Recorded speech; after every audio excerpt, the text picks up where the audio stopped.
Akala ko ba nag-aaral ka? Bakit tutulog-tulog ka na naman dyan? Sorry ate.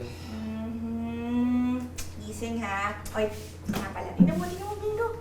Dumating na in-order ko sa online. Ang money organizer. Ganda. Ito pala yung nakikita ko sa social media, yung ginagamit nila pang ipon challenge. Ito nga yun. Hello po everyone, ako po si James Graham. Ang ginagampanan ko pong role ay si Bingo, ang pinakamakulit na kapatid ni Ate Arlen dito sa kwento ng Wish Ko Lang.